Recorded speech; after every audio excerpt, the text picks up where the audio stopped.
आवाज लोकशाहीमध्ये आज आपण पाहणार आहोत धुळ्यातील नागरिकांच्या समस्या। नमस्कार, आवाज लोकशाहीच्या विशेष कार्यक्रमात आपलं स्वागत। मी विशाल ठाकूर। आज आपण आलो धुळे जिल्ह्यातील धामणगाव या ठिकाणी। धामणगावच्या या ग्रामपंचायतीचा जो काही कारभार आहे हा चव्हाट्यावर आलेला आहे।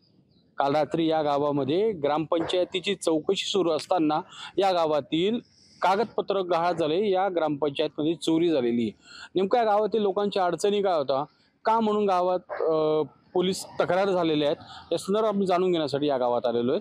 कामं न करता पैसे काढणे, लहान मुलांची अंगणवाडीची जी खेळणी होती ते खरेदी न करता खोटी बिलं सादर करत ते पैसे काढणे, गटारी न करता पैसे काढणे, पेवर ब्लॉक न बसवता पैसे काढणे, तसेच ज्या खूप महत्त्वाच्या जागेवर बसवणे अपेक्षित असताना, काम होणे अपेक्षित असताना त्या जागेवर न करता फक्त कागदावर दाखवत किंवा ज्यांना सोपं जाईल, पैसे काढण्यास सोपं जाईल अशा जागेवर कामं करत भ्रष्टाचार झालेला आहे।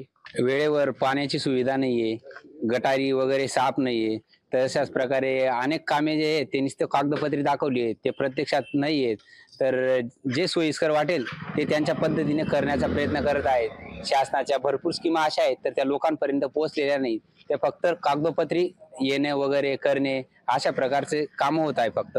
तर कुठेतरी याच्यावर लक्ष द्यावे बुवा शासनाने, असं आमचं म्हणणं आहे। दिवसात येतच नाही, 4-5 दिवसात पाणी येतं। फिल्टरचा प्लांट बसून काय अपेक्षित आहे तुम्हाला पाण्याच्या संदर्भात? काय पाणी आम्हाला रोज हवं आहे, पण पाणीच नाही।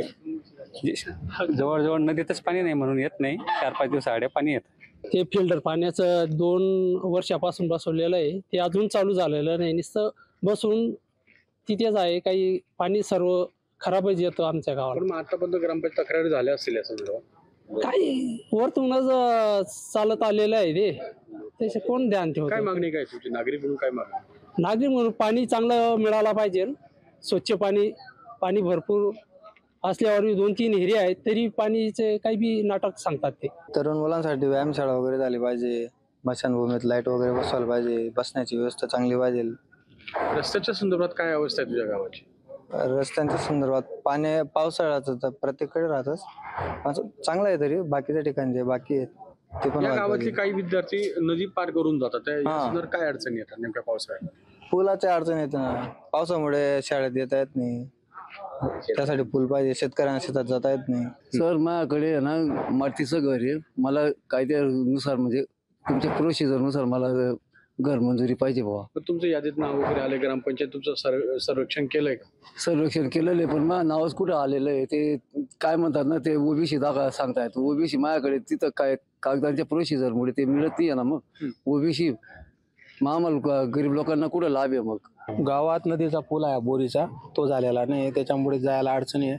70% गाव तिकडे जातं, 2 माणसं पण वारले पाण्याच्या पुरामुळे, एवढंच अडचण आहे गावात। आणि बऱ्याच वेळेस पाण्याच्या संदर्भात देखील तक्रारी दाखल होता, लाईट नाही रस्त्यांना, काय सांगणार आहे संदर्भात? लाईट पण टायमावर येत नाही आणि पाण्याचा पण थोडासा प्रॉब्लेम येतो, सोडलं जात नाही पिण्याचा पाण्याचा वगैरे। पण जास्त प्रॉब्लेम नदीच्या पुलाचा आहे। आणि गाव रस्ते जे शेतीचे जे रस्ते आहेत ते पण नादुरुस्त आहे, शेतकरी पण करू देत नाही, काही प्रशासन पण करत नाही। धामणगावच्या या ग्रामपंचायतीमध्ये असलेल्या तक्रारींचा जो काय पाडा होता हा शेवटी न्यायालयात गेला। न्यायालयाने या सगळ्या गोष्टींची चौकशी केल्यानंतर पोलिसांना आदेश केलेत आणि आदेश केल्यानंतर संबंधित गुन्हा दाखल केला गेला पाहिजे असे आदेश पारित केल्यानंतर आता गुन्हा दाखल करण्याची वेळ आलेली। या दरम्यान काल रात्री याच ग्रामपंचायतीमध्ये ज्या दप्तराची चौकशी होणार होती, ज्या गोष्टींची चौकशी, ते दप्तर चोरीला गेलेले आहे। आता या घटनेकडे एकूण सर्व पोलीस विभागातील अधिकारी असतील किंवा जिल्हा परिषदमध्ये संबंधित अधिकारी असतील, याच्यावर काय ठोस कारवाई करता हे पाहणं तेवढंच महत्त्वाचं आहे। या गावातील नागरिकांना यांचा हक्क मिळतो का? गावातील रस्ते असतील, गटारे असतील, व्यायामशाळा असतील किंवा घरकुलचे प्रकरण असतील, हे मार्गी लागतील का हे पाहणं तेवढंच महत्त्वाचं आहे। कॅमेरा पर्सन गणेश पाटीलचा विशाल ठाकूर, लोकशाही मराठी, धुळे।